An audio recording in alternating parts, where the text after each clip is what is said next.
চিন্তা হচ্ছে চাচি, রুহানি বাংলাদেশে প্রথমবার আসছে, আর সেটাও আমার জন্য। একবার ভেবে দেখো, এতক্ষণে ওর আমাদের বাড়িতে পৌঁছে যাওয়ার কথা, কিন্তু ও এখনো আসেনি। তার চেয়ে বড় কথা, এখন ওর ফোনটাও বন্ধ বলছে, জানি না কোথায় আছে। ওর কিছু হলে আন্টিকে আমি কি জবাব দিব তুমিই বলো। শ্যামার বাবা মেয়েকে উদ্দেশ্য করে নির্মূল কণ্ঠে বলল, চিন্তা করিস না, হয়তো ফোনে চার্জ নেই। আর জানিসই তো, ঢাকা শহরের জ্যাম, কিছুক্ষণের মধ্যে দেখিস চলে আসবে।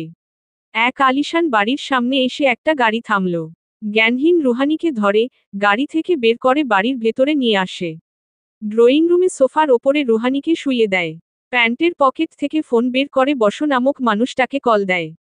সে কল রিসিভ করে বলে, সবাই চোকান্না থাকো, ও যেন পালাতে না পারে।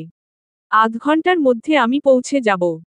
সন্ধে 6টা বাজে, সাদা রঙের একটা গাড়ি এসে বাড়ির সামনে থামে। গাড়ির ড্রাইভার আগে বের হলো। সে বের হয়ে এসে গাড়ির পিছনের ডোরটা খুলে দিতে কালো পোশাক পরিধানকারী একজন সুঠাম দেহের পুরুষ গাড়ি থেকে নামে। তীক্ষ্ণ চোখে ড্রাইভারের দিকে তাকিয়ে সে সামনে এগিয়ে যায়। ড্রাইভার মাথা নিচু করে ওখানে দাঁড়িয়ে রয়। পরপর আরও একটি গাড়ি এসে থামে। সে গাড়ি থেকে 4জন ছেলে নেমে লোকটার পিছন পিছন হেঁটে যায়।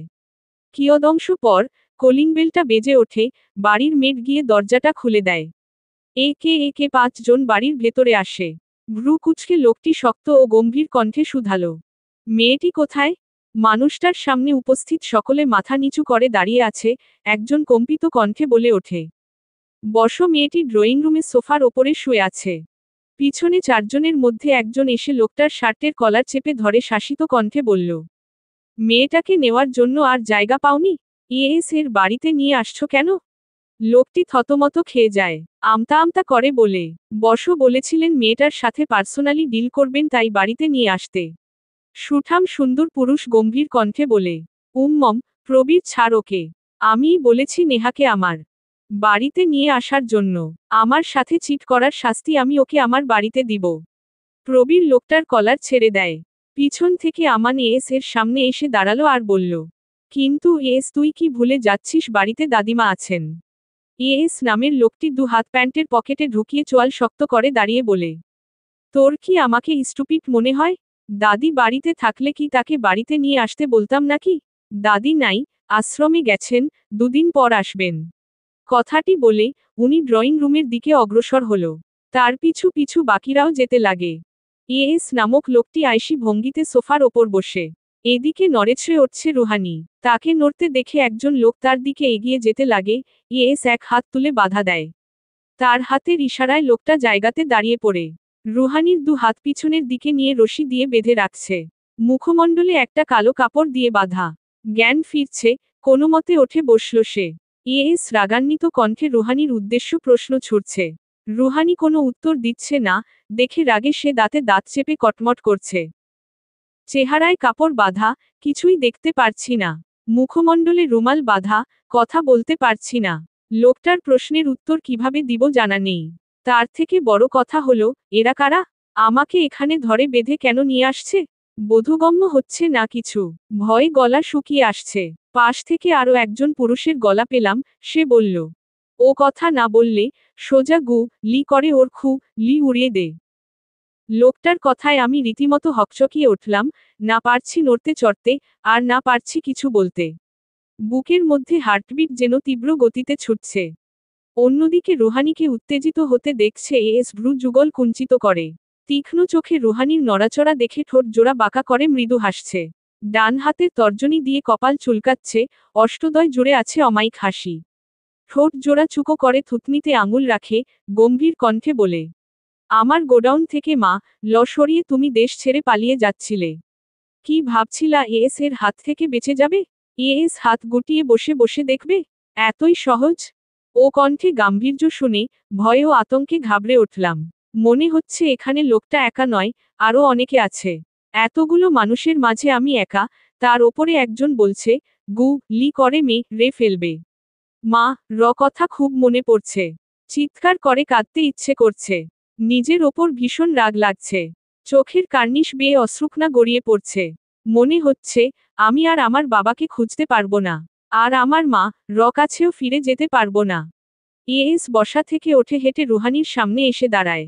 নিজ হাতে সে মেয়েটার মুখের কাপড়টা সরাবে। মেয়েটাকে ছটফট করতে দেখে ভীষণ আনন্দিত হচ্ছে সে।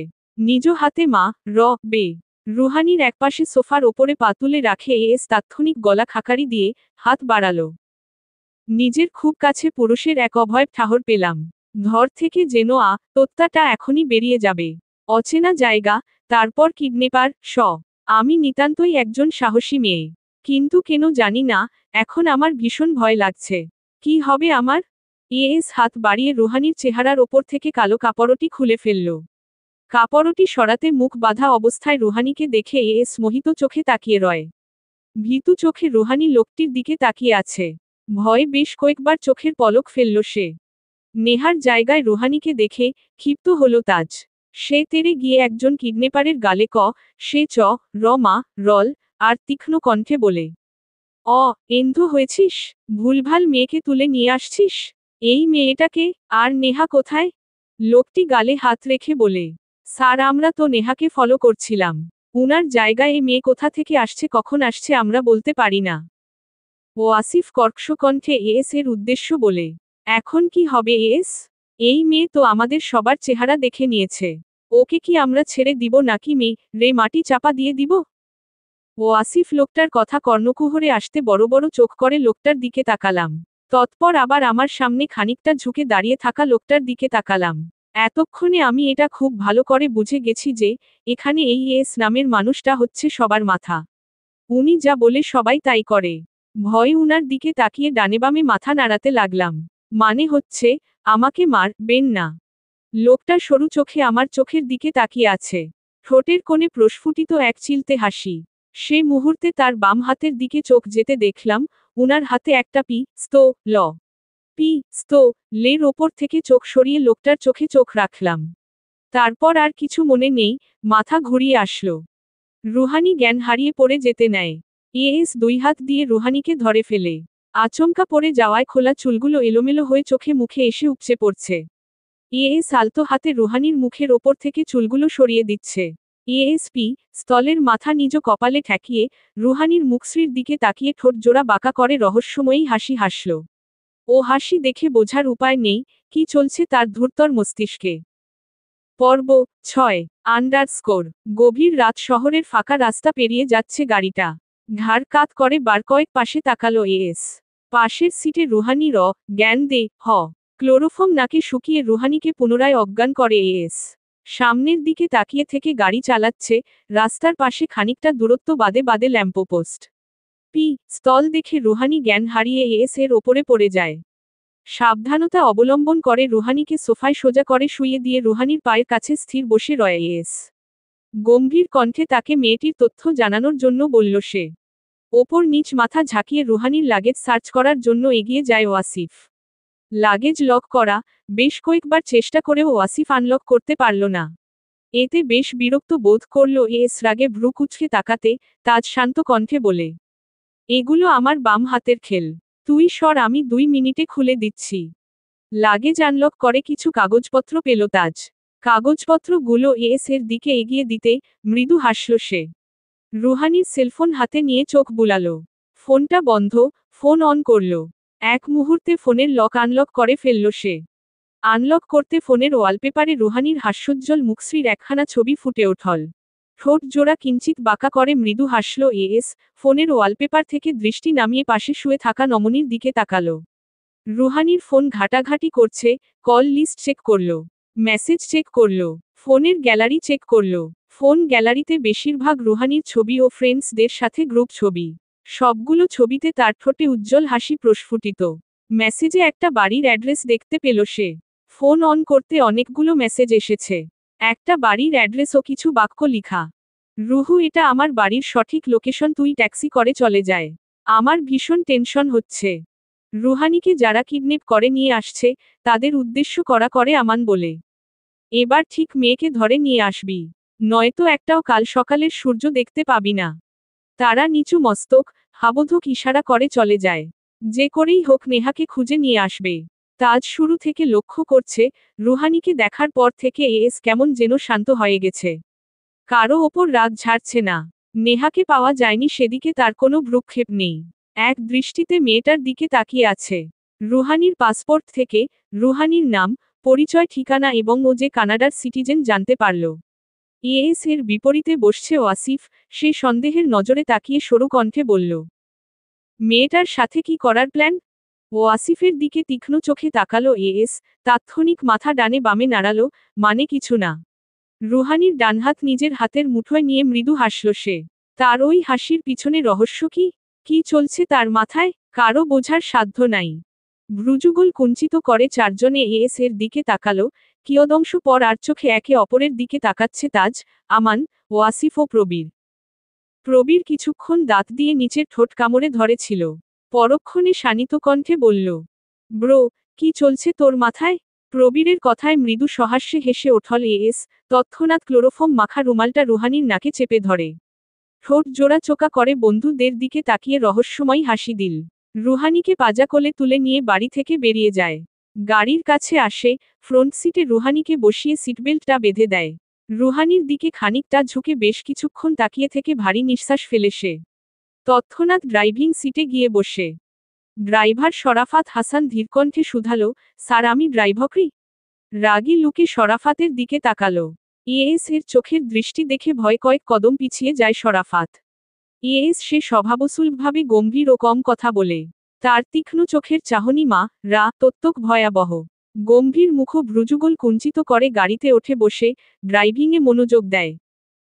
কনকনে শীত, ঠান্ডা বাতাস বইছে। তীব্র গতিতে গাড়ি ছুটছে। রুহানির মাথা খানিকটা একপাশে ঝুঁকে যাচ্ছে। এএস এর নজরে আবদ্ধ হতে এক হাত দিয়ে রুহানির ঘাড় সোজা করে সিটের মাঝামাঝি রাখে। কিন্তু কিছুক্ষণ পর, আগের ন্যায় আবারও হেলে পড়ে। এএস রুহানির সিটবেল্ট খুলে দেয়, রুহানির হাত ধরে নিজের কাছে নিয়ে আসে। রুহানির মাথা নিজ কাঁধের ওপর রাখে। এক নজর জ্ঞানহীন রুহানির দিকে তাকালো। এক হাত দিয়ে গাড়ি স্লো ড্রাইভ করছে, অন্য হাত দিয়ে রুহানিকে আগলে রাখছে। রাত প্রায় 11টা, দুইতলার একটা ডুপ্লেক্স বাড়ির সামনে এসে গাড়ি ব্রেক কষল এএস। গাড়ির হর্নের শব্দ শুনে ভেতর থেকে ছুটে বেরিয়ে আসে শ্যামা ও তার বাবা। গাড়ির সামনে এসে দাঁড়ায়। গাড়ির ডোর খুলে বের হয় এএস, সরু দৃষ্টিতে শ্যামা ও তার বাবার দিকে তাকায়। গাড়ির অন্য পাশে গিয়ে ডোর খুলে রুহানিকে পাজা কোলে নিয়ে আসে। রুহানিকে দেখে উত্তেজিত হয়ে এগিয়ে আসে শ্যামা। রুহানির গালে হাত দিয়ে বারবার বলছে, রুহানির কি হয়েছে, ও উঠছে না কেন? আপনি কে? ওকে কোথায় পেলেন? শ্যামার কথার পিঠে এএস শান্ত কণ্ঠে বলে, আগে বাড়ির ভেতরে চলুন, ওনাকে বেডে শুইয়ে দিতে হবে। তারপর না হয় আমি আপনাদের সব বলছি। শ্যামার বাবা এএসকে নিজের সাথে যেতে বললেন। শ্যামা এএস এর পিছু পিছু দ্রুত হেঁটে যাচ্ছে। শ্যামার রুমে নিয়ে এসে রুহানিকে শুইয়ে দেয়। রুহানির গায়ে পাতলা কম্বল জড়িয়ে দেয় এএস। রুহানির ঘুমন্ত মুখশ্রীর দিকে তাকিয়ে সূক্ষ্ম শ্বাস ফেলে সে। রুহানির মাথার কাছে বসে ওর মাথায় হাত বুলিয়ে দিতে লাগলো শ্যামা। পাশ থেকে গম্ভীর কণ্ঠে শ্যামার বাবা এএস এর পরিচয় জানতে চায়। সে মলিন কণ্ঠে বলে, তোমাকে আমার চেনা চেনা লাগছে। কে তুমি? সরু চোখে শ্যামার বাবার দিকে তাকালো এএস। শান্ত কণ্ঠে নিজের পরিচয় দিল সে। এএস এর পরিচয় পেয়ে থমথমে হয়ে যায় শ্যামা ও তার বাবা। থুতুমুতু খেয়ে যায়। কি থেকে কি করবে কিছুই বোধে আসছে না। এএস ইন্ডাস্ট্রিজের ওনার এএস, যার সম্বন্ধে এত বছর ধরে শুধু নিউজ ও টিভি চ্যানেলে শুনে আসছে, সে আজ তার নিজ বাড়িতে দাঁড়িয়ে আছে। মস্তিষ্ক যেন হ্রাস পেয়েছে। মাহিন তার স্ত্রীতে ডেকে বললেন, এএস এর আপ্যায়নের ব্যবস্থা করতে। কিন্তু এএস তাতে বাধা দেয়, নির্মূল কণ্ঠে বলে, আমার জন্য আপনারা উত্তেজিত হবেন না। সবাই বসেন, আমার কয়েকটা কথা বলার আছে। কথা বলা শেষ হলে আমি চলে যাব। মাহিন আপত্তি জানিয়ে বলে, আপনি একজন সফল বিজনেসম্যান। আপনি আমার বাড়িতে পা রাখছেন, এটা আমার ভাগ্য। আপনার জন্য কিছু করতে না পারলে আমার ভীষণ খারাপ লাগবে। কিছু অন্তত খেয়ে যাবেন প্লিজ। অনেক অনুরোধের পর এএস খাবারের জন্য রাজি হল। মিসেস সুমাইয়া বেগম হরেক রকমের স্ন্যাক্স ও কিছু খাবার এনে দিলেন। এএস সব কিছুতে নজর বোলালো, তৎপর একটা বাটি হাতে নেয়। 2 চামচ পায়েস খেয়ে সে বাটিটা পুনরায় রেখে দেয়। হাফ গ্লাস পানি খেয়ে বলে, বাস এতটুকুই। এতটা অনুরোধ করছেন বলে আমি এইটুকু খেলাম। এর বেশি আমার পক্ষে সম্ভব নয়। দরজার সামনে থেকে এএসকে দেখছে শ্যামা। মনে মনে আফসোস হচ্ছে তার। উৎসুক হয়ে বিড়বিড় করে বলল, এই সেই বিখ্যাত বিজনেসম্যান যাকে আমি কল্পনা করেছিলাম মধ্যবয়স্ক বুড়ো হিসাবে। আর আজ তাকে সামনাসামনি দেখে পুরো টুস্কি খেয়ে যাচ্ছি। এত কিউট, হ্যান্ডসাম। ও আল্লাহ, উঠিয়ে নাও আমাকে, নিজের চোখকে আমি বিশ্বাস করতে পারছি না। ঠোঁট জোড়া উল্টিয়ে, চক্ষুজোড়া গোল গোল করে শ্যামা এর দিকে তাকিয়ে রয়েছে। শ্যামা দরজার সাথে হেলান দিয়ে আরো বলে, ইসস। ইচ্ছে করছে এখন গিয়ে টুসস করে কয়েকটা সেলফি তুলে ফেসবুকে পোস্ট দেই, ক্যাপশন দিব, সেলফি উইথ ক্রাশ। উফ, প্রথমবার দেখে কি আমি লাট্টু হয়ে গেলাম নাকি? ডানে বামে মাথা ঝাঁকিয়ে নিজেকে সংযত করল শ্যামা। নিজের মাথায় হাত দিয়ে কর্কশ কণ্ঠে বলে, এইসব তুই কি ভাবছিস শ্যাম? তোর না 1 সপ্তাহ পর বিয়ে? ছিহহ। পর্ব 7 নেহার গাল দুটো তার হাত দিয়ে শক্ত করে ধরে, নেহাকে দেওয়ালের সাথে চেপে ধরল। নেহা ভয়ে চোখ মুখ খিচে ফেলে। রাগে ফুঁসতে ফুঁসতে দাঁতে দাঁত চেপে বলে, কি ভেবেছিলি তুই, আমাকে চিট করে পালিয়ে বেঁচে যাবি? এত সহজ? আমি বাজপাখির নজর আমার। ইঁদুরের গর্ত থেকে শিকার টেনে বের করে আনবার ক্ষমতা আমার রয়েছে। এর রাগ যেন সময়ের সাথে তীব্র থেকে তীব্র হচ্ছে।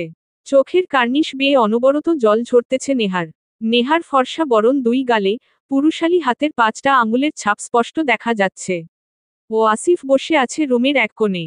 কিছুক্ষণ পর, নেহার সামনে থেকে সরে যায় দাঁড়িয়ে আছে এক হাত কোমরে এবং আরেক হাত দেওয়ালের সাথে চেপে রেখে। চোখ বন্ধ করে নিজেকে শান্ত করার চেষ্টা করছে। কিছুক্ষণের মধ্যে এয়ারপোর্টে পৌঁছে যেত নেহা। রাস্তায় গাড়ির সমস্যা হয়, গাড়ি থেকে নেমে গাড়ির সাথে হেলান দিয়ে দাঁড়িয়ে গাড়ি ঠিক হওয়ার অপেক্ষা করে নেহা। কিন্তু কিভাবে কি হয়ে গেল সে বুঝতে পারছে। আর চোখে এর দিকে তাকাতেই ওর বুকে মোচড় দিয়ে উঠল। তীক্ষ্ণ চোখে এখনো নেহার দিকে তাকিয়ে আছে সে। যেন উনার চোখ নয় অগ্নিয়গিরির লাভা, যে কোনো মুহূর্তে ফাটবে। রুমের এক কোনায় জোরসর হয়ে বসে বোবা কান্না কাঁদছে নেহা। তাজকে উদ্দেশ্য করে চোখ দিয়ে কিছু একটা ইশারা করে করে দরজা খুলে হনহনিয়ে রুম থেকে চলে যায়। ভ্রু কিঞ্চিত উঁচু করে নেহার দিকে এগিয়ে যায় আসিফ। চুলের মুঠি ধরে দেয়ালের সাথে চেপে ধরে। ব্যথায় কুকরিয়ে ওঠে নেহা, মুখ দিয়ে অস্ফুট আওয়াজ করছে। পাষাণ মনে কিঞ্চিত মায়া হচ্ছে না। পিছনে এনামের দিকে তীক্ষ্ণ চোখে তাকালো। পিছন থেকে এনাম একটা ধারালো চাকু আসিফের হাতে তুলে দেয়। চক্ষু জোড়া বর্ষর করে আসিফের দিকে তাকিয়ে আছে নেহা। ডানে বামে মাথা নাড়াচ্ছে, হাত পা এদিক সেদিকে ছুটাছুটি করছে।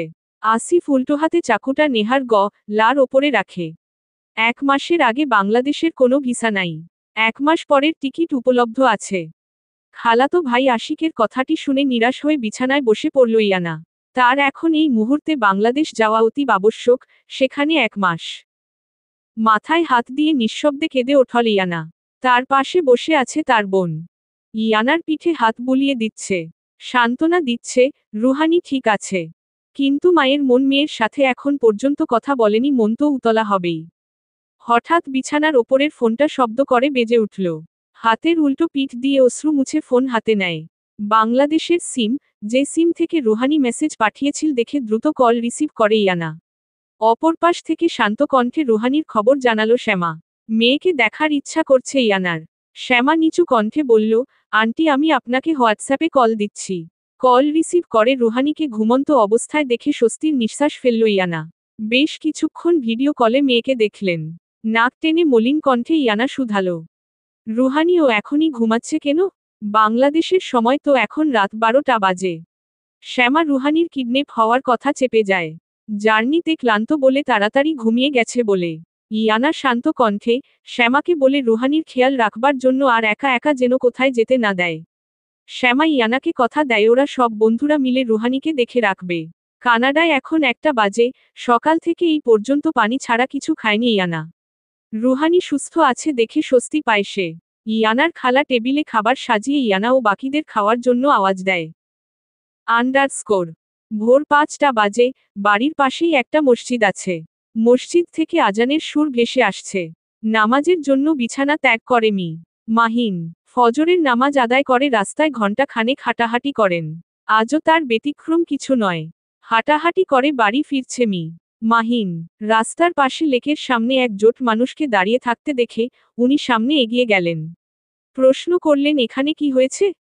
পাশে থাকা একজন লোক মাহিনের দিকে তাকালেন, শূন্যে হাত নাড়াতে নাড়াতে বলল, ওই তো ওইখানে লেকের পুকুরে একটু আগে একটা মেয়ের ক্ষত বিক্ষত সব ভেসে উঠছে। লোকটার কথা মতো মাহিন পুকুরের জলে তাকালো। সত্য একটা মেয়ের জলে সাঁতার কাটছে। একজন উৎকণ্ঠে বলল, পুলিশকে খবর দেওয়া হয়েছে, এখনো আসছে না কেন?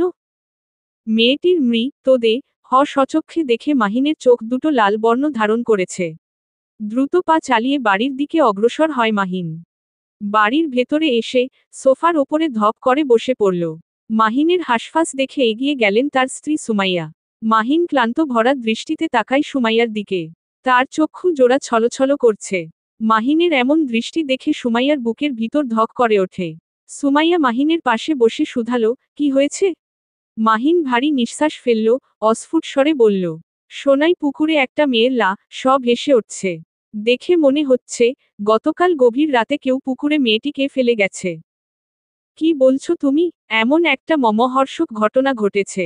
না জানি কার মেয়ে হবে। পুলিশ আসছে? না, শুনেছি পুলিশকে খবর দেওয়া হয়েছে, তবে এখনো আসেনি। আচ্ছা, তুমি একটু শান্ত হও। এক গ্লাস পানি খাও। এই বিষয় নিয়ে বেশি চিন্তা করো না। তোমার হাই প্রেসার উত্তেজিত হলে হিতে বিপরীত হবে। স্ত্রী কথামতো 3 ঢুকে এক গ্লাস পানি পান করল মাহিন। ভারী নিঃশ্বাস ফেলে হাত পা এলোমেলো করে সোফায় গা এলিয়ে দিলেন। ডট ডট ক্লোরোফোমের কৃপায় এখনো ঘুমাচ্ছে রুহানি। শ্যামা সকাল সকাল ঘুম থেকে ওঠে তার মায়ের সাথে হাত বটায় রান্নার কাজে। সকলের জন্য নাস্তা বানায়। কানাডা থেকে তার বন্ধুরা দুদিন আগে চলে আসছে। রুহানি আসতে পারবে না বলে ওরা আগে চলে আসে। রুহানি ওদের থেকে একদিন পর আসে। টিকিট বুক ছিল বলে আসতে পারছে। নিচ তলার ফ্ল্যাটে থাকছে শ্যামার বন্ধুরা। নাস্তা বানিয়ে নিয়ে আসে। নিচ তলার এক রুমে 4 জন ছেলে ও অন্য রুমে 5 জন মেয়ে শেয়ারে থাকছে। রুহানি ওঠেনি বলে তাকে আর ডাকেনি শ্যামা। খাবার আনতে সকলে খাওয়া শুরু করে। খেতে খেতে শ্যামা সকলকে রুহানির সহি সলামত আসার খবর জানায়। রুহানি আসবে সেটা শ্যামা ও বাকিরা কেউ জানত না। লাস্ট টাইমে প্লেনে ওঠবার আগে মেসেজে জানায়। শ্যামা তখন বিষয়টা সিরিয়াসলি নেয়নি। যখন বাংলাদেশের সিম দিয়ে কল দেয় তখন স্তব্ধ হয়ে যায়। তারপর সে সবাইকে জানায় সে আসছে বলে সবাই খুশি হয়। বিপত্তি হয় তখন, পুরো দিন পার হওয়ার পরও যখন রুহানি না আসে। সকলে ভীষণ চিন্তিত হয়ে পড়ে। রুহানি ও শ্যামা ছাড়া অন্যরা বাংলা ভাষা পরিপূর্ণভাবে জানে না। ওদের জনের জন্য তারা মোটামুটি বলতে পারে। তাও একটা শব্দ বলতে 5 মিনিট সময় লাগে। মাথায় চিনচিন ব্যথা করছে, পিটপিট করে চোখ মেলে তাকালাম। চোখ মেলে তাকাতেই আবছা আবছা একটি ছেলের অবয়ব দেখতে পাই। অস্পষ্ট ভুল দেখছি ভেবে সঙ্গে সঙ্গে চোখের পাপড়ির পলক ফেলে আবারও তাকাই। বিছানার দুই পাশে হাতে ভর দিয়ে খানিকটা আমার ওপরে ঝুঁকে দাঁড়িয়ে আছে উনাকে এই অবস্থায় আমার ওপরে ঝুঁকে থাকতে দেখে বিস্মিত হয়ে গেলাম। চোখের পাতায় ভাসল তার হাতের পিস্তলের ঝলক। চক্ষু জোড়া কপালে ওঠে গেল। মনে হচ্ছে এখনই নেত্র যুগল বেরিয়ে যাবে। চোখ জোড়া খিচে বন্ধ করে নিলাম অস্ফুট স্বরে। আহহ বলে চিৎকার দিতেই তার শক্তপোক্ত পুরুষালী হাত আমার মুখ চেপে ধরল। আমি বিস্ময় চোখ জোড়া মেলে ধরলাম। অবাকের চরম পর্যায়ে পৌঁছে গেছি। সিরিয়াসলি এখন বলাই যায়, আই এম তো অবাক। পুকুরের জল থেকে টিউ উদ্ধার করে স্টোম অটেম জন্য পাঠিয়ে দেওয়া হয়। পুলিশেরা আশেপাশে সকলকে জিজ্ঞাসাবাদ করছে। কিন্তু এই বিষয়ে কেউ তেমন তথ্য জানাতে পারছে না। শুধু একজন আরেকজনকে দেখিয়ে বলছে, ও আগে দেখছে, অন্যজন আরও একজনকে দেখিয়ে একই বাক্য বলছে। রাস্তার মোড়ে এক দোকানদার রয়েছে, উনি পুকুরের জলে সটি ভাসতে দেখে সকলকে দেখিয়েছেন এবং পুলিশকে ইনফর্ম করেছেন। পুলিশ ইন্সপেক্টর নিহান গম্ভীর হয়ে পুকুর পাড়ের চারপাশে নজরদারি করতে লাগল। কোনো না কোনো ক্লু তো পাবে এটাই প্রত্যাশা। পুকুরের পাশে বড় একটা জামগাছ রয়েছে, ভ্রু কুচকে গাছের শিকড়ের দিকটায় নজর স্থির করল। তার উঁচু ভ্রু দেখে সন্দেহের চোখে তাকায় কনস্টেবল রাহাত। সে প্রশ্ন করতে নিহান চোখের ইশারায় গাছের শিকড়ের দিকে তাকাতে বলে। 2টা ভিন্ন জুতার ছাপ। থুতনিতে হাত রাখে নিহান। বাজপাখির মতো চোখ জোড়া ছোট ছোট করে গম্ভীর কণ্ঠে বলে। এর থেকে কি বোঝা যায় জানো রাহাত? একজন নয়। নের পিছনে এক মস্ত বড় রহস্য রয়েছে। ঘুম ঘুম চোখে মাথায় হাত দিয়ে উঠে বসলাম। বিছানার চারপাশ জুড়ে বসেছে আমার বন্ধুরা। ভ্রুযুগল কুঞ্চিত করে আমার দিকে তাকিয়ে আছে। ভয়ে শুকনো ঢোক গিললাম। তিয়াস শানিত কণ্ঠে প্রশ্ন ছুড়ল। কি হইছে? চিৎকার করলি কেন? জিভ কিঞ্চিত বের করে শুকনো ঠোঁট জোড়া ভিজিয়ে নিলাম। একে একে সবাইকে পর্যবেক্ষণ করে মেকি হাসি দিলাম। নিজের ওপরে ভীষণ রাগ লাগছে। ভাবা যায়, আমি একটা স্বপ্ন দেখে চিৎকার করে লাফিয়ে উঠছি। আমি ঘুমিয়েছিলাম বলে ওরা সকলে বারান্দায় বসে গল্প করছিল ও চা কফি খাচ্ছিল। হঠাৎ আমার উৎকণ্ঠিত গলার চিৎকার শুনে তাড়াহুড়ো করে সকলে রুমের ভেতরে আসে এবং আমাকে হাঁপাতে দেখে। শ্যামা আমার পাশে বসে আমার কাঁধে হাত রেখে শুধালো কি হয়েছে। ওদের সামনে বসে থাকতে দেখে বুঝি এস নামক সম্বোধন মানুষটাকে স্বপ্ন দেখেছি। ঠোঁট জোড়া উল্টিয়ে সরু চোখে শ্যামার দিকে তাকাই। রাগান্বিত হয়ে ও আমার কপালে একটা টোকা দিল, আর বলল, যা ওঠে গিয়ে ফ্রেশ হয়ে আয়, তোর জন্য কফি বানিয়ে নিয়ে আসছি। ওঠে গেলাম ফ্রেশ হতে বাথরুমে। নিজেকে মিররে দেখে বেশ অবাক হলাম। আমাকে মা র কথা বলেছিল, তাহলে মা ল না কেন? আর আমি শ্যামের বাড়িতে কিভাবে আসলাম? কে পৌঁছে দিয়ে গেল আমাকে? এতগুলো প্রশ্নের উত্তর একমাত্র শ্যাম দিতে পারবে। ওয়াশরুম থেকে বের হয়ে বারান্দায় চলে আসলাম। সবাই যার যার বসার জায়গা দখল করে নিয়ে বসে আছে। আমিও ওদের মাঝে বসলাম। মাথাটা ঝিমাচ্ছে। কিছুক্ষণ বাদ শ্যামা কফি মগ আমার সামনে ধরল। গরম গরম কফিতে চুমুক দিতে যেন শরীরের সব ক্লান্তি শেষ হয়ে যায়। শান্ত কণ্ঠে শ্যামার কাছ থেকে কাল রাতের ঘটনা শুনতে চাইলাম। শ্যামা চোখ দুটো ছোট ছোট করে আমার দিকে তাকাই, তৎপর দীর্ঘ শ্বাস ছেড়ে বলল, কাল রাতে হিরো মাফিক কিউট হ্যান্ডসাম একটা ছেলে তোকে পৌঁছে দিয়ে গেছে। উফ কি জোশ যে ছিল ছেলেটা। শ্যামার কথা শুনে নাজিন অস্ফুট স্বরে ইংরেজিতে বলল, হ্যান্ডসাম ছিল? শ্যামা ওপর নিচ মাথা দুলিয়ে ফ্যালফ্যাল করে তাকিয়ে রয়। নিচু কণ্ঠে বলে, উনার লোক তোকে ভুলবশত তুলে নিয়ে গেছে। আসলে কি হয়েছিল শোন তবে।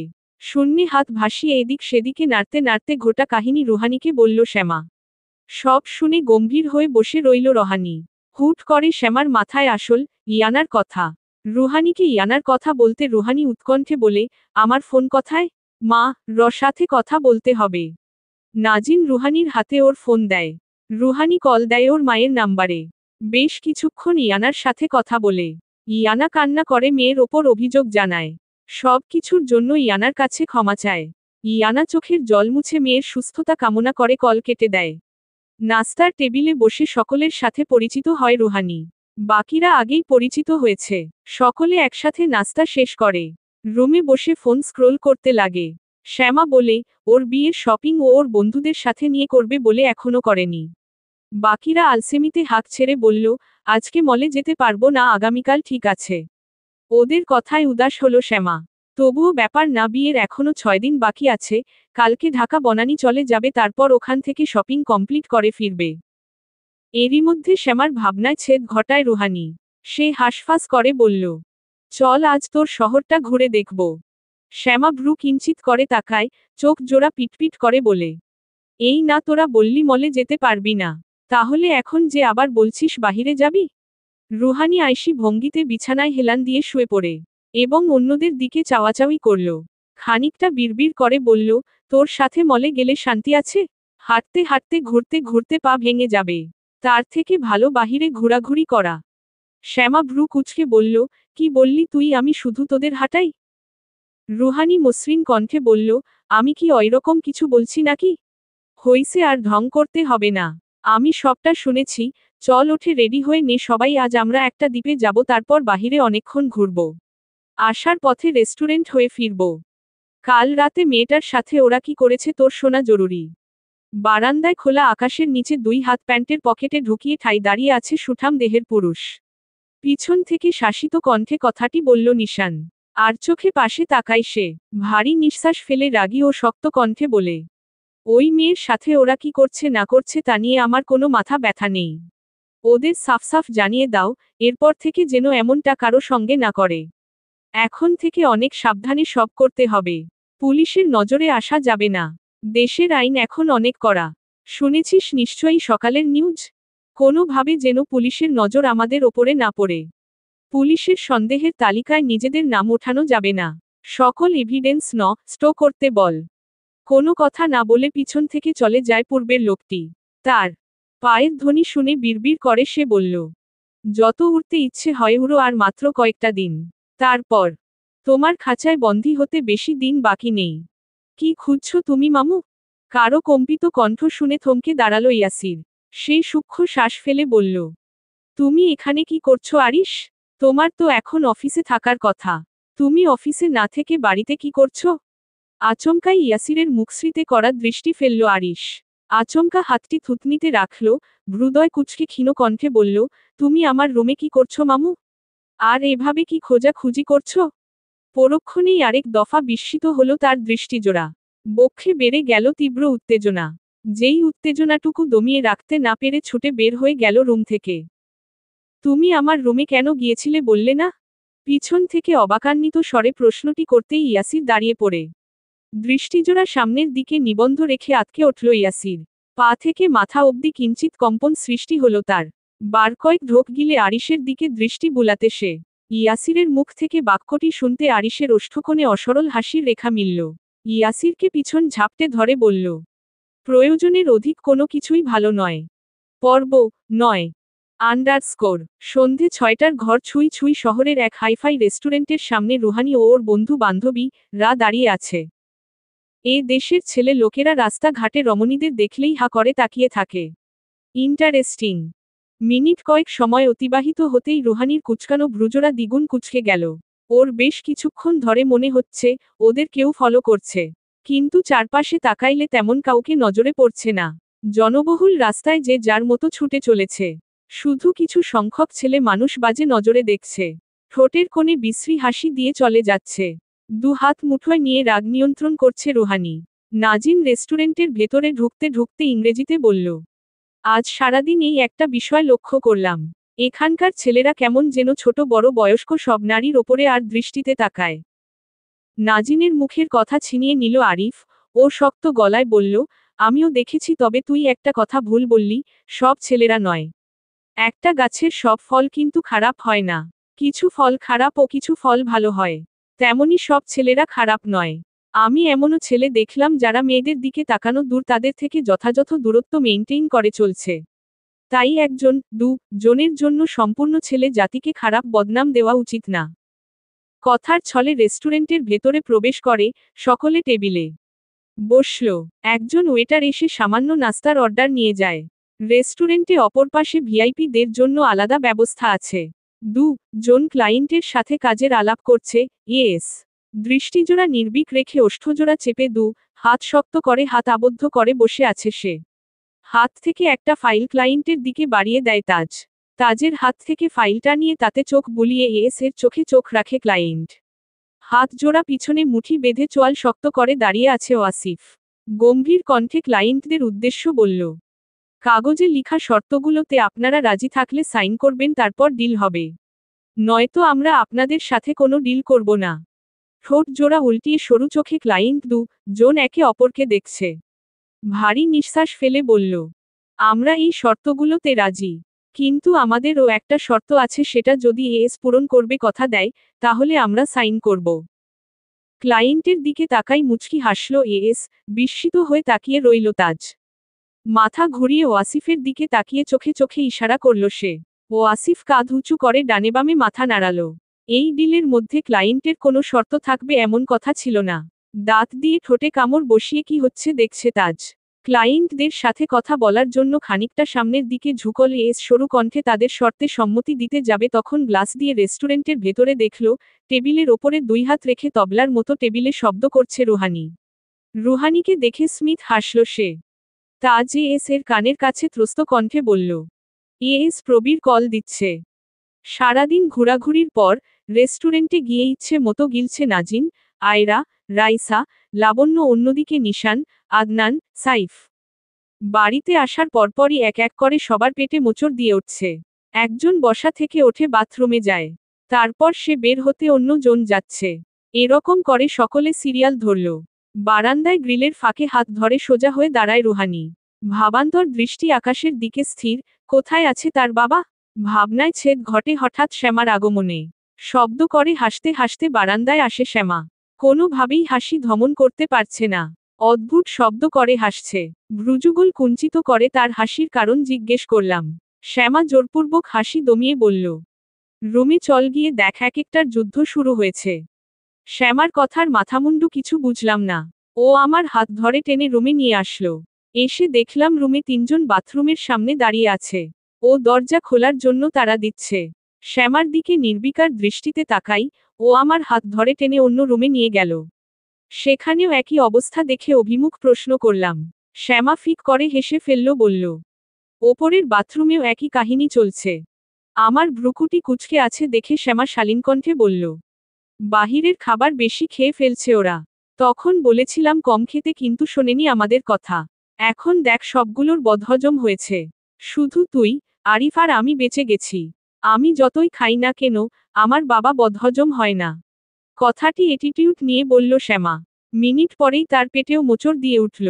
এক হাতে পেট চাপকে ধরে, মুখমণ্ডল খিচে দৌড়াতে দৌড়াতে চেঁচিয়ে বলল, ওই তোরা সর, আমি যাব রে। শ্যামা ছুটে গিয়ে ওদের সাথে ভাগ বসালো। ওদের বাথরুম নিয়ে কাড়াকাড়ি, কে আগে যাবে করতে দেখে আমি ও আরিফ একে অপরের দিকে হাবার মতো তাকাই, শব্দ করে হাসতে শুরু করলাম। কাঁচা কাজ করে না। ওর মাথায় নিশ্চয়ই কোনো দুর্দান্ত প্ল্যান রয়েছে। কিছু তো ভিন্ন করবে। 2 তলার একটা খালি বাসা, ফার্নিচার আসবাবপত্র কিছুই নেই। শুধু 4 দেয়াল। সিঁড়ি দিয়ে দৌড়ে ওপরে যাচ্ছে রফিক। 2 তলার ওপরে ডানপাশে ঘরের মধ্যে প্রবেশ করল। ঘরের মধ্যে তেমন কিছু নেই, শুধু চতুর্ভুজাকৃতি একটা টেবিল ও হাতে গোনা 3-4টা চেয়ার। ঘরের পূর্ব দিকে জানালা, তীক্ষ্ণ চোখে জানালার বাহিরে দৃষ্টি স্থির করে দাঁড়িয়ে আছে। বাড়ির পিছন দিকে একটা পুকুর, জলে ভাসছে সাদা শাপলা ফুল। শাপলা ফুলের পাতায় এক পা উঁচু করে দাঁড়িয়ে আছে একটি বক। মাথা ঘুরিয়ে এদিক সেদিকে বারবার দেখছে। লোকটি এক হাত শূন্যে ভাসিয়ে বকটাকে দেখিয়ে শক্ত গলায় বলল, ওই বকটা দেখছো? ওই বকটা হচ্ছে এর মতো চতুর। ওকে দেখতে পাওয়া সহজ, কিন্তু ধরতে পাওয়া সম্ভবের থেকে জটিল। কিছুক্ষণ আগে ছুটে আসা রফিক লোকটার পিছনে দাঁড়ালো। হাঁটুর ওপরে 2 হাত রেখে ঝুঁকে হাঁপাচ্ছে। ঘন ঘন নিঃশ্বাস ফেলে ধাতস্থ কণ্ঠে বলল, বর্ষ। জাহাঙ্গীরের কল আসছিল। ও বলছে কাল রাতে কেউ আমাদের কয়েকজন লোকগুলোকে ওদের ডেরার সামনে তাদের ফেলে দিয়ে গেছে। রফিকের কথা কর্ণকুহরে আসতে বসো নামে সম্বোধনকারী লোকটি চট করে পেছনে ঘুরে তাকাই। রফিকের শার্টের কলার চেপে ধরে, ক্ষিপ্ত কণ্ঠে প্রশ্ন ছুড়ল, কি বললি তুই? রফিক ঘাবড়ে যায়। সে ভয়ে ঠিক মতো দাঁড়িয়ে থাকতে পারছে না। হাত পা কাঁপছে। উপস্থিত সকলে জানে বর্ষ নামক মানুষটা ভীষণ রাগী। সে একবার কোনো কারণ বশত রেগে গেলে তাকে শান্ত করা অসম্ভব। রফিক আমতা আমতা করতে লাগে। কিয়দংশ পর অস্ফুটে আওয়াজে রফিক বলল, বর্ষ, আমাদের লোক যাদের ছে তাদের শরীরে কোনো ক্ষত নেই। জাহাঙ্গীর অনেক খুঁজে কারো শরীরে কিঞ্চিত আঘাতের চিহ্ন পায়নি। ওরা কেউ বুঝতে পারছে না নগুলো কেমনে করা হয়েছে। ভীষণ তত্ত্ব, কারো শরীরে বিন্দু মাত্র দস্তাদস্তির চিহ্নও পায় নাই। রফিককে ফ্লোরে ছুঁড়ে ফেলল লোকটি। রাগান্বিত কর্কশকণ্ঠে বলে, সব গুলো ডক্টর আরিফ রেজার ল্যাবে পাঠানোর ব্যবস্থা করো। কথাটি বলে লোকটি জানালার দিকে ঘুরে তাকালো। মাত্রাতিরিক্ত রাগে চক্ষু জোড়া লাল বর্ণ ধারণ করেছে। জানালার গ্রিল 2 হাতে শক্ত করে ধরে হঠাৎ চেঁচিয়ে উঠল, তোর মৃত্যু আমার হাতেই হবে। চোখের সামনে কেমনে যেন দিনগুলো কেটে যাচ্ছে, দেখতে দেখতে 21 বছর হতে চলল। এখনো তোমার কোনো খোঁজ নেই। চলে গেলে আমার ধরা ছোঁয়ার বাহিরে, যাওয়ার আগে একটিবারও ভাবলে না যে মানুষটা তোমাকে ছাড়া দুদণ্ড থাকতে পারে না, সে তোমাকে ছাড়া দিনের পর দিন থাকবে কি করে? তুমি চলে যাওয়ার পর আমি বড্ড এলোমেলো হয়ে গেছি ইয়ানা। আজও বেঁচে আছি শুধু তোমার স্মৃতি আঁকড়ে ধরে। মনের মধ্যে এখনো বিশ্বাসটুকু সঞ্চয় রয়েছে, আমার ইয়ানা বেক করবে। জানো ইয়ানা, তোমার যাওয়া পথ পানেই আমি ইয়াসির চাতক পাখির মতো তাকিয়ে থাকি। মন বলে এই পথ দিয়েই তুমি ফিরবে। আমাকে আমার থেকেও বেশি ভালো তুমি চিনতে, আর সেই তুমি আমাকে ছেড়ে চলে গেলে। কেন ইয়ানা? ভুল আমি একটা করেছি, সেজন্য প্রায়শ্চিত্ত করতেও আমি প্রস্তুত ছিলাম। তাই বলে এভাবে নয়। সেদিনের পর 4 দিন পর্যন্ত শুধু তোমাকে খোঁজা হয়েছে। কিন্তু আমার বন্ধুরা কিছুতেই তোমার সন্ধান পায়নি। আমি হাল ছাড়িনি, আমার চেনামতে তোমার সব বন্ধুদের সাথে যোগাযোগ করি। কেউ তোমার খবরে জানে না। তুমি বাংলাদেশ থেকে চলে যাওয়ার 2 দিন পর তোমার বান্ধবী মুন্নির সাথে আমার হঠাৎ রাস্তায় দেখা হয়ে যায়।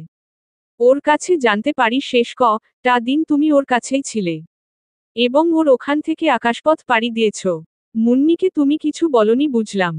কিন্তু কি জানো, তোমার চলে যাওয়া খবরটা শুনে মুন্নির সামনে থেকে হেঁটে বাড়ি ফিরার সামর্থ্যটুকু আমার মধ্যে অবশিষ্ট রইল না। এরই মধ্যে খবর এলো, আমার বোন সুবর্ণার অ্যাক্সিডেন্ট হয়েছে। স্বামী রা যাওয়ার পর 10 বছরের ছেলেকে নিয়ে স্বামীর ভিটা জমিতে স্থায়ী থেকে যায় সুবর্ণা। আমাদের অনেক জোরাজোরিতেও সে ভিটা মাটি ছেড়ে আসে না।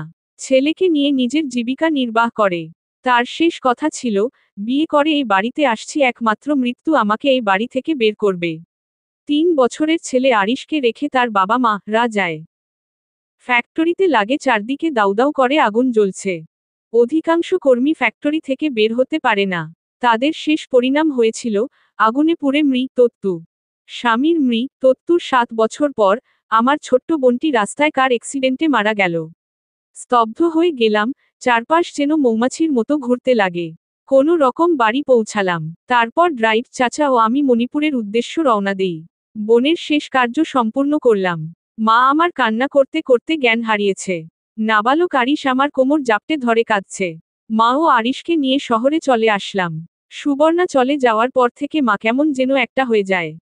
সব সময় চুপচাপ বসে থাকে। 10টা কথা জিজ্ঞেস করলে হঠাৎ হুহহ কিছু বলছিস, এমন ভাবে বলে যেন তিনি একটা ঘোরের মধ্যে আছে আর আমাদের কথা শুনতেই পায় না। মা কে ডাক্তার দেখালাম। ডাক্তার রবিউল। মাকে একজন মনোবিজ্ঞানীকে দেখানোর জন্য বলল। 2 দিন বাদ অফিস থেকে বাড়ি ফেরার সময় ডাক্তারের অ্যাপয়েন্টমেন্ট নিয়ে ফিরি।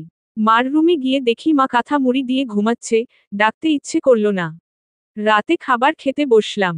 আরিশকে প্রশ্ন করলাম তোমার নানি কখন খেয়েছে? ও আমার দিকে নির্বিকার দৃষ্টিতে তাকিয়ে বলল, কই নানি রাতে খায়নি? মা খায়নি শুনে খাবার যেন গলা দিয়ে নামছে না। দ্রুত খাবার টেবিল থেকে উঠে গেলাম। বিছানার পাশে দাঁড়িয়ে মা কে ডাকতে লাগি। ও মা ওঠো, খাবে না? মা কোনো আওয়াজ করল না। ভারী নিঃশ্বাস ফেলে মাকে তোলার জন্য হাত বাড়ালাম। অদ্ভুত লাগলো, বেশ কয়েকবার আওয়াজ দিলাম, শরীর নাড়িয়ে উঠতে বললাম কিন্তু মা কোনো সাড়া শব্দ দিচ্ছে না। চোখের কোণে ছলছল করে ওঠল অশ্রুকণা। বিছানায় মা মাথার পাশে বসলাম। হাতে মাকে জড়িয়ে ধরে বসালাম। বুকের মধ্যে খানে মাকে নিয়ে বললাম, তুমিও সবার মতো আমাকে ধরনীর বুকে একা রেখে চলে গেলে মা। এত কিছুর মাঝে তোমাকে আমি ভুলিনি ইয়ানা। মা চলে যাওয়ার পর আমার পাশে তোমাকে সবচেয়ে বেশি প্রয়োজন ছিল। কিন্তু তুমি ছিলে না, হয়তো তুমি জানো না, মা যে আর নেই। বোন নেই, মাও চলে গেছে, ধরাছোঁয়ার বাহিরে তুমি, কাছে ছিল আমার সুবর্ণার অংশ আরিশ। আরিশের মুখের দিকে তাকালে আমার মধ্যে ধুক করে ওঠে। আরিশও যে অবিকল আমার সুবর্ণার মতো হয়েছে। ইয়ানা তুমি না আরিশকে দেখলে ওর থুতনিতে হাত রাখতে, গালে কপালে চুমু একে অনেক শখ আহ্লাদে বলতে, তোমার একটা মেয়ে বাবু চাই। তুমি মেয়ের জামাই করবা আমাদের আরিশকে। সেই তুমি কোথায় এখন ইয়ানা? শুনেছিলাম তুমি প্রেগন্যান্ট কিন্তু আজ অবধি জানা হলো না আমাদের সন্তানের কথা। আমি কি আদৌ ছেলে সন্তানের বাবা নাকি মেয়ে সন্তানের? জানা নেই। রাতের শুরু, ঘরের এক কোণে ইজি চেয়ারে বসে আছে ইয়াসির। বিছানার ওপরে ছড়িয়ে ছিটিয়ে আছে অ্যালবামগুলো। হাতে রয়েছে মস্ত বড় একটি ওয়ালমার্ট। ইয়ানার হাস্যোজ্জ্বল মুখশ্রী স্পষ্ট। ছবিতে হাত বুলাচ্ছে ইয়াসির।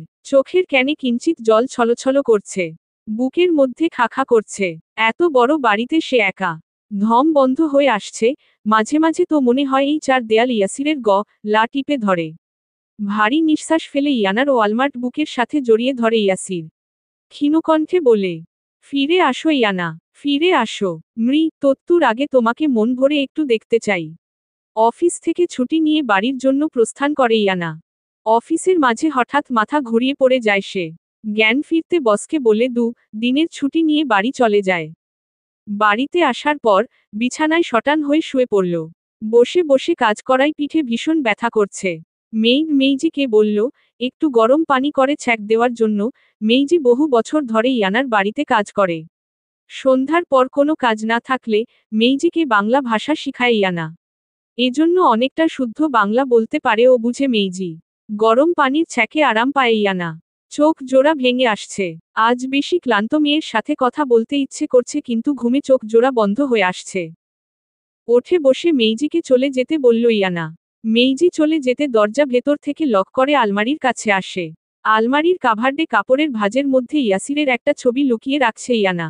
ইয়ানা ইয়াসিরের থেকে দূরে থাকলেও ইয়াসির তার মন থেকে দূরে নয়। ছবিটা বুকের সাথে চেপে ধরে কান্না করতে লাগে ইয়ানা। হাঁটু ভাঁজ করে বসে পড়ল। জড়ানো কণ্ঠে বলল, আমি ক্লান্ত হয়ে গেছি ইয়াসির।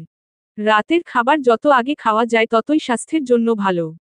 8টা বাজা মাত্র সকলে একসাথে খেতে বসে। সবার টেবিলে জায়গা হয়নি বলে কয়েকজন ড্রয়িং রুমে সোফায় বসে খাচ্ছে। খেতে খেতে সবাই খাবার ও রান্নার প্রশংসা করছে। মিসেস সুমাইয়া লজ্জিত বোধ করছেন। বিয়ের এতগুলো বছরে তার রান্নার প্রশংসা এভাবে কেউ করেনি। আজ সবার কি হলো, হুট করে সবাই রাঁধুনি ও খাবারের প্রশংসা করে শেষ করতে পারছে না। মাহিন খাওয়ার মধ্যখানে আঙুল চেটে বলল, আজকে মনে হচ্ছে রান্নাটা বেশ মনোযোগ দিয়ে করছো। বেশ ভালো হয়েছে। প্রশংসা না করলেই নয়, এভাবেই তো প্রতিদিন রান্না করতে পারো। মুখে লেগে আছে রান্নার স্বাদ। মন বলছে আমি একাই সব খেয়ে ফেলি। মিসেস সুমাইয়া ফিক করে হেসে ফেলল। হাসি থামিয়ে শান্ত কণ্ঠে বলল, আজকে আমি অনেক ভালোবেসে সবগুলো রান্না করছি, তাই হয়তো এত স্বাদ হয়েছে। মাহিনের ছোট ভাই মাহমুদ খেতে খেতে শুধালো, আজ রান্নার প্রতি এত ভালোবাসা যে, কোনো স্পেশাল কিছু আছে নাকি ভাবি? মিসেস সুমাইয়া উনার শাশুড়িকে পিছন থেকে গলা জড়িয়ে ধরল, আর বলল, আজ তো মায়ের জন্মদিন। সুমাইয়ার কথায় অবাক হলো সকলে। আজ যে শ্যামার দাদির জন্মদিন সেটা বাড়ির সবাই ভুলে গেছে। এমনকি নার্গিস সুলতানা নিজেও ভুলে গেছেন। তার দুই ছেলেরা ভুলে গেছে, কিন্তু বড় ছেলের বউ সুমাইয়ার মনে ছিল, আর সে ওনার পছন্দের সব রান্না একা হাতে করছে এবং অনেক কিছু এক্সট্রাও রান্না করছে। খুশিতে চোখে জল চলে আসে নার্গিস সুলতানার। তিনি সুমাইয়াকে বুকে জড়িয়ে ধরে বলল, বেঁচে থাকো মা, আমার মাথায় যতগুলো চুল আছে ততগুলো হায়াত যেন আল্লাহ তোমাকে দেন। শ্যামার চাচি এগিয়ে আসলেন, তিনিও তার শাশুড়িকে জড়িয়ে ধরে জন্মদিনের মোবারক জানালো। শ্যামা চেয়ার ছেড়ে উঠে যায়। ওর দাদিকে জড়িয়ে ধরে আহ্লাদি স্বরে বলে, বুড়ি জন্মদিনের এতগুলা শুভেচ্ছা। সবার আনন্দ দেখে চোখের কার্নিশ বেয়ে এক ফোঁটা অশ্রু গড়িয়ে পড়ল আমার। আজ আমার দাদি নেই, ছোট থেকে না বাবার আর না দাদির আদর ভালোবাসা পেয়েছি। আজ যদি আমার দাদি আমার কাছে থাকতো তাহলে হয়তো আমাকে অনেক আদর করত, আর আমিও দাদিকে জড়িয়ে ধরে আদর করতাম। মনে মনে কথাটি চিন্তা করতে বুক চিরে দীর্ঘশ্বাস বেরিয়ে আসল। আনমনা দেখে শ্যামা ডাক দিল, ওর কণ্ঠ শুনে হুঁশস ফিরল আমার। আমরাও সব বন্ধুরা মিলে দাদিকে উইশ করলাম। দাদির সামনে কয়েকটা দাঁত নেই। তিনি আমাদের সবার এইটুকু ভালোবাসা আহ্লাদ পেয়ে ভীষণ খুশি হলেন। সহাস্যে হাসতে লাগল। আমাদের সবাইকে জড়িয়ে ধরে গালে কপালে আদর করে দিলেন। মাথায় হাত বুলিয়ে সবার জন্য দোয়া কামনা করল। এতটুকুতে একটা মানুষ যে এত খুশি হতে পারে দাদিকে না দেখলে হয়তো বুঝতেই পারতাম না। দাদির হাসিমাখা মুখটা দেখে বুকটা যেন প্রশান্তিতে ভরে যাচ্ছে। দাঁত নেই তবুও কি অমায়িক সে মুখের প্রস্ফুটিত হাসি। এত রাতে এই নির্জন রাস্তা দিয়ে যাওয়া কি ঠিক হচ্ছে আরিশ? কোনো গার্ড ছাড়া নির্জন পথ জানিসই তো তোকে সব সময় টার্গেট করে। এখন যদি কোনো বিপদ হয়। পাশে বসা ওয়াসিফের কথা শুনেও না শোনার মতো জিপ চালাচ্ছে আরিশ। ওয়াসিফের ভয় পাওয়ার যথেষ্ট কারণ রয়েছে, কিন্তু সেদিকে কোনো ভ্রুক্ষেপ নেই আরিশের। রাতের মধ্যভাগ, ঘন জঙ্গলের মাঝে একটা রোড দিয়ে যাচ্ছে জিপটা। কিছু পথ দূরে এসে জিপটা থামালো আরিশ। রাস্তার মাঝে বড় বড় দুইটা গাছ ফেলা দেখে কিঞ্চিত ভ্রু কুচকালো আরিশ। স্টিয়ারিংয়ে হাত রেখে দাঁতে দাঁত চেপে ঠোঁট জোড়া নিবন্ধ করে তীক্ষ্ণ ও চোখে চারপাশ পর্যবেক্ষণ করে বলে, গাড়ি থেকে নাম ওয়াসিফ। আরিশের কর্কশকণ্ঠ শুনে ওয়াসিফ আরিশের মুখোমুখি তাকাই। অস্ফুট স্বরে বলে, আমি এমনই কিছুর সন্দেহ করছিলাম। ওরা জেনে গেছে আমরা এই পথ দিয়ে যাচ্ছি। আমার নিজের জন্য চিন্তা হচ্ছে না, বিশ্বাস কর ভাই। আমার তোর জন্য চিন্তা হচ্ছে। এতক্ষণ আরিশের দৃষ্টি অন্য দিকে থাকলেও এখন সে মাথা ঘুরিয়ে ওয়াসিফের দিকে তাকালো, মৃদুস্বরে বলে, আমি আছি। বিশ্বাস করিস তো আমাকে? আমি থাকতে কারো কোনো ক্ষতি হতে দিব না। ইনশাআল্লাহ। এখন জিপ থেকে নাম। আরিশের কথামতো ওয়াসিফ জিপ থেকে নামে। অন্যদিকে আরিশ নিজেও গাড়ি থেকে নামে। জঙ্গলের মাঝ বরাবর দাঁড়িয়ে আছে, ওরা এখন সিদ্ধান্ত নিতে হবে কোন দিকে যাবে। সামনে গেলে বিপদ অনিবার্য, পিছনে ওদের লোক থাকবে এটা সন্দেহ। এখন রহিল জঙ্গলের দুই দিক। আরিশ গম্ভীর হয়ে একবার হাতের ডানপাশে ও আরেকবার বামপাশে তাকাচ্ছে। হাতের ডানপাশ থেকে অদ্ভুত শব্দ কর্ণকুহরে আসছে। মনে হচ্ছে মাটিতে পড়ে থেকে অদ্ভুত শব্দ কর্ণকুহরে আসছে। মনে হচ্ছে মাটিতে পড়ে থাকা শুকনো পাতাপুতা পাড়িয়ে অনেকে এদিকে আসতাছে, সেটাও বড়ই সাবধানতার সাথে। আরিশ ভ্রু কুচকে বামপাশে তাকিয়ে বলল, এদিকটায় মনে হচ্ছে কেউ নেই, চল দ্রুত। আরিশ ও আসিফ জঙ্গলের মধ্য দিয়ে দৌড়াতে লাগল। হঠাৎ একটা লি এসে গাছে লাগল। লির শব্দে থমকে দাঁড়ালো আরিশ ও আসিফ। তারপর ওরা ওদের ল বের করে চারপাশে নজর বুলিয়ে ছুটতে লাগল। ওদেরকে ছুটতে দেখে নিয়েছিল রাজেশ সরকার, ও তখনই ওদের পিছু নেয়। রাজেশ সরকার ও লোকগুলো সহ আরিশ ও আসিফের ওপরে আক্রমণ করে। আকাশে চাঁদ নেই, চারপাশে ঘুটঘুটে অন্ধকার। এর মধ্যে লোকগুলো গু লি চালাচ্ছে, ওয়াসিফ ও আরিশ থেমে যায়। দুইটা গাছের আড়ালে দাঁড়ায়। গাছের আড়ালে দাঁড়ায় নিজেরাও আক্রমণের পাল্টা জবাব দেয়। দুই পাশ থেকে পি, स्तो, লের গু লির শব্দ শোনা যাচ্ছে, সাথে অনেকের মুখের অদ্ভুত আওয়াজ। প্রথম গু লি এসে আরিশের বুকে এসে লাগে। মুখ দিয়ে অস্ফুট আওয়াজ করল। পাশের গাছ থেকে দেখে থমকে গেল ওয়াসিফ। নিজেকে যথাযথ শান্ত রাখে আরিশ। শেষ পর্যন্ত লড়াই করবে সে। রাজেশ সরকার ভীষণ আনন্দিত, খুশি হল। তার পি, स्तो, লের শেষ গু লিটাই আরিশের বুক চিরে গেছে। অন্যদিকে তার বেশ লোকগুলোকে রে ফেলছে আরিশ। আর মাত্র জন বেঁচে আছে। এখন এই জনকে নিয়ে লড়াই করে পার পাবে না সে। জনকে রেখে রাজেশ অন্য দিকে ছুটে চলে যায়। এদিকে ওয়াসিফ বাকি জনকে রে ফেলে পি, स्तो, ল পিছনে গুজে আরিশের কাছে ছুটে আসে। বুক চিরে ছুঁই ছুঁই করে তো বের হচ্ছে। আরিশের শার্ট তো ভিজে চিপচিপে হয়ে গেছে। পরনের শার্ট খুলে বুকে টাইট করে বাঁধে, তারপর আরিশকে তুলে জিপটার কাছে আসে। এতদূর পথ আরিশকে তুলে নিয়ে আসতে বেশ কষ্ট পোহাতে হয়ে ওয়াসিফকে, কিন্তু তার ওদিকে কোনো ভ্রুক্ষেপ নেই। তার মাথায় এখন একটাই চিন্তা, যে করে হোক আরিশকে হসপিটাল নিতে হবে। সকাল সকাল ফোনের রিংটোনে ঘুম ভাঙে। ঘুম চোখ মেলে ফোনের স্ক্রিনে তাকালো ইয়াসির। ভাগ্নের জন্য অপেক্ষা করতে ইজি চেয়ারে ঘুমিয়ে পড়ে। সকাল 6টা বেজে গেছে, অথচ এখন অবধি আরিশ বাড়ি পৌঁছায়নি। চিন্তিত হয়ে আরিশের নাম্বারে কল দেয়। প্রতিবারের এবারও বলছে ফোনে সংযোগ দেওয়া সম্ভব হচ্ছে না। কিছুক্ষণ পর আবারও চেষ্টা করুন। উপায় না পেয়ে আরিশের বন্ধু তাজ প্রবীরের নাম্বারে ডায়াল করল সে। জনে কল রিসিভ করে বলে শহরের বাহিরে গেছে কি একটা ইম্পর্ট্যান্ট মিটিংয়ের জন্য। কিন্তু ওদের কথায় মনে স্বস্তি পেল না ইয়াসির। মনে হচ্ছে আরিশের কিছু হয়েছে। কেননা এর আগে আরিশ কখনো ওর ফোন বন্ধ করেনি, যতবার মিটিং হোক না কেন। দুই হাত মুঠো বন্ধি করে ডাক্তারের চেম্বারে বসে আছে ওয়াসিফ। ডাক্তার অনেকক্ষণ যাবৎ নীরবতা পালন করছে। শ্বাস ফেলে শান্ত কণ্ঠে বলল, চিন্তার কোনো কারণ নেই, লি বুকের পাশ কেটে চলে গেছে। আমি ব্যান্ডেজ করে দিচ্ছি। এরপর উনাকে বলবেন সাবধানে থাকতে, লড়াই ঝগড়ার মধ্যে না যেতে। এখন উনি সেন্সলেস। কিছুক্ষণ পর জ্ঞান ফিরলে আপনি উনাকে নিয়ে যেতে পারবেন। পুরো মনোযোগ সহকারে ডাক্তারের কথা শুনে ওয়াসিফ নির্মূল কণ্ঠে ছোট্ট করে থ্যাংক ইউ বলে ডাক্তারের চেম্বার থেকে বেরিয়ে যায়। আরিশের কেবিনে এসে তার পাশে বসে তীক্ষ্ণ ও ভারী নিঃশ্বাস ফেলে _ মিসেস সুমাইয়া সকাল সকাল ঘুম থেকে ওঠে। উনার যাকে সাথে নিয়ে বেশ হরেক রকমের পিঠাপুলি বানিয়ে ফেলেন। জনে মিলে কাজ করায় তাড়াতাড়ি হয়ে যায়। সকাল 7টা বাজে শ্যামা ওঠে সবাইকে ঘুম থেকে তুলে এবং সবাই ফ্রেশ হয়ে একসাথে ডাইনিং টেবিলে আসে। আজ সকালের নাস্তা হচ্ছে পিঠা। অনেক রকমারি পিঠা বানিয়ে টেবিলের ওপরে সাজানো, যার যেটা খেতে ইচ্ছে করবে সে ওটাই খাবে। খাওয়া শেষে ওঠে রুমে চলে আসে রুহানি। মা কে ছাড়া কখনো থাকেনি। বাংলাদেশে আসছে পর থেকে তো মাকে ছাড়াই থাকতে হচ্ছে। রুহানির ফোন শ্যামার ওয়ার্ড্রোবের ওপরে। ফোনটা হাতে নিয়ে বারান্দায় চলে যায়। ফোন দেয় ইয়ানার নাম্বারে। নাম্বারটি বারবার সুইচ অফ বলছে। রাতে ইয়ানার শরীর খারাপ করেছিল।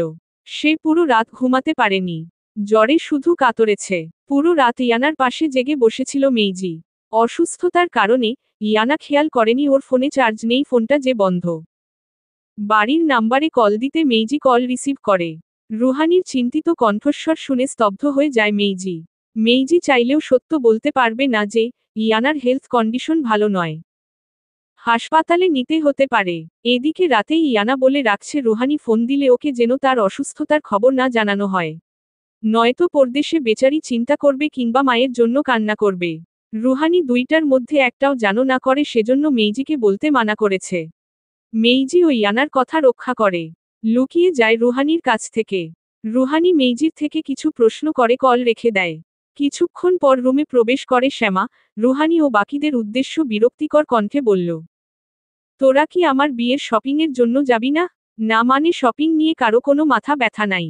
বিয়ের মাত্র টা দিন বাকি। তোদের জন্য আমি শপিং করিনি। শ্যামাকে রাগতে দেখে ফ্যালফ্যাল করে তাকালো রুহানি নাজিন। মৃদুস্বরে বলল, রাগ করছিস কেন? চল আজকেই যাব। মাহিনকে বলে ক্রেডিট কার্ড নিয়ে মার্কেটের উদ্দেশ্য বের হয়। শপিং মলে এসে এক এক করে অনেকগুলো লেহেঙ্গা দেখতে লাগে। বিয়ে বলে কথা, বউ তো মেয়েরা একবারই সাজে, বিয়ে একবারই হয়। সব থেকে গর্জিয়াস লুকের লেহেঙ্গাটাই নিবে শ্যামা। অনেকগুলো লেহেঙ্গা দেখে একটা চুজ করল। শপিং মলে আসলে সময়ের যেন হুদিস থাকে না, টাইম যেন তিরতির করে চলে যায়। শ্যামার বিয়ের শপিং শেষ হতে 5-6 ঘন্টা ফুরিয়ে যায়। শ্যামার সাথে বাকিরাও টুকটাক শপিং করে মল থেকে বের হয়। রাস্তায় একসাথে হাঁটাহাঁটি করতে গিয়ে নিশানের সাথে লেগে রাইসা রাস্তার মোড়ে উপুর হয়ে পড়ে যায়। হাতের কনুইতে বেশ ব্যথা পায়। রাইসা একটু আহ্লাদী স্বভাবের, একটু সামান্য বিষয়কে মস্ত বড় করা ওর স্বভাব। হাতের কনুইয়ের দিকে ছিলে রক্তও বেরিয়েছে। তা দেখে চেঁচামেচি শুরু করেছে রাইসা। ওর ড্রামা দেখে বিরক্ত বোধ করছে অন্যরা। বিরক্ত হয়ে লাভ নেই, শ্যামা ও নিশান বলে। এটা রোড রাইসা, এভাবে চিৎকার করছিস কেন? দেখ লোকেরা কেমনে তাকাচ্ছে। ওঠ, তোকে হাসপাতালে নিয়ে যাচ্ছি। হাসপাতালে আসার পর রাইসা আরো ন্যাকামি করতে লাগলো। ন্যাকা স্বরে বলল, আমি বাঁচবো তো দোস্ত? আমার শরীরের সব তো মনে হয় বেরিয়ে যাচ্ছে।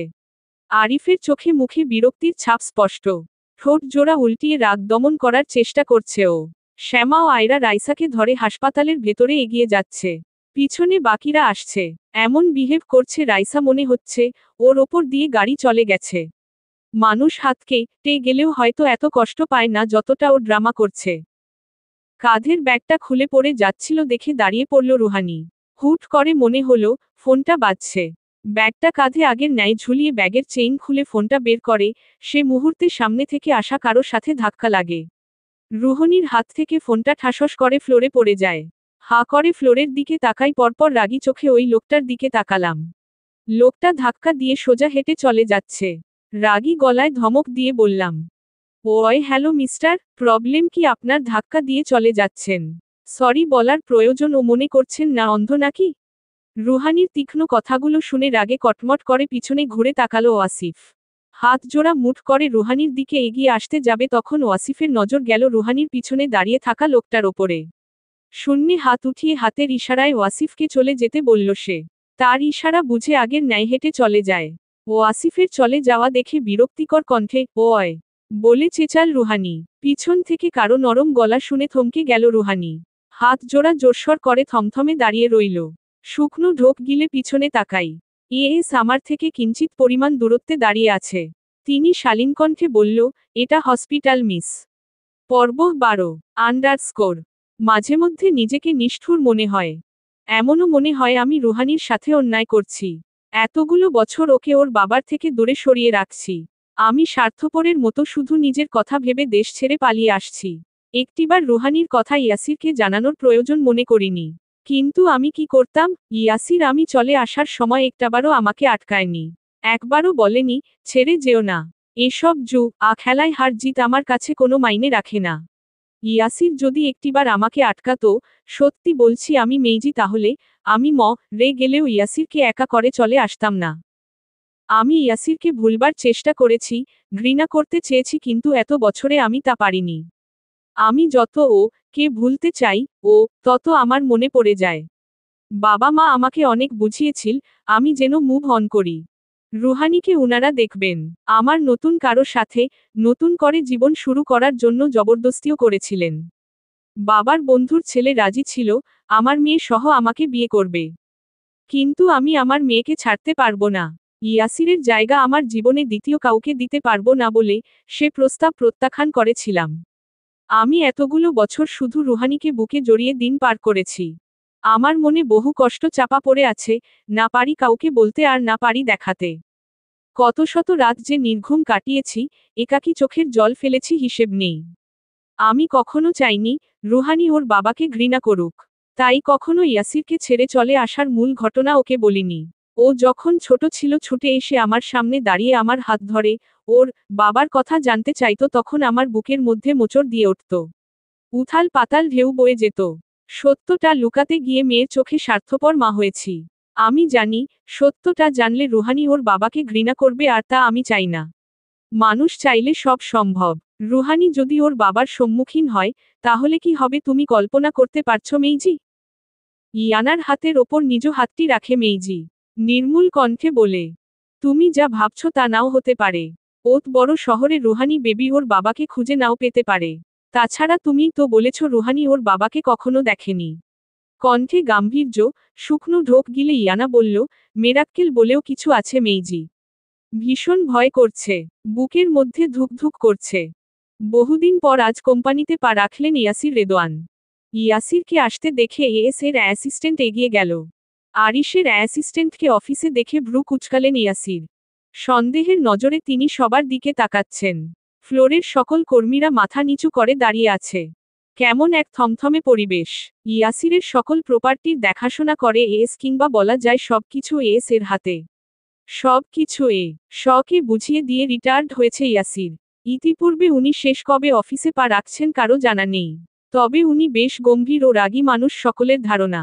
ইয়াসির শয়ের কেবিনের দিকে এগিয়ে যেতে যেতে প্রশ্ন ছুড়ল, আরিশ কোথায়? শয়ের অ্যাসিস্ট্যান্ট কিছু বলার আগে পিছন থেকে কারো গুরুগম্ভীর কণ্ঠ শুনে ইয়াসির থমকে দাঁড়াল। পিছনে ঘুরে দাঁড়িয়ে লোকটার পা থেকে মাথা অবধি পর্যবেক্ষণ করে শক্ত গলায় বলল, ওয়াসিফ। আরিশ কোথায়? ওয়াসিফ মাথা নিচু করে ফ্লোরের ওপরে দৃষ্টি স্থির করে নিঃশ্বাস ফেলল। দুহাত প্যান্টের পকেটে ঢুকিয়ে ইয়াসিরের মুখোমুখি এসে দাঁড়াল। শানিত গলায় বলল, আঙ্কেল আপনি হঠাৎ অফিসে আসতে গেলেন কেন? কোনো কিছুর প্রয়োজন হলে আমাকে জানাতে পারতেন, আমি আপনার বাড়িতে চলে আসতাম। ইয়াসির রাগী গলায় বলল, আমি তোমাকে একটা প্রশ্ন করছি ওয়াসিফে। কোথায়? ওয়াসিফ প্যান্টের পকেট থেকে হাত বের করে ঘড়িতে টাইম দেখে বলল, ওর টিম মেম্বারদের নিয়ে মিটিং রুমে একটা ইম্পর্ট্যান্ট মিটিংয়ে আছে। এই 20-25 মিনিটে মিটিং শেষ করে ওর কেবিনে চলে আসবে। 4 দিন পর। পুরো দমে শ্যামার বিয়ের তোড়জোড় চলছে। আত্মীয় স্বজনেরা মোটামুটি সবাই চলে এসেছে।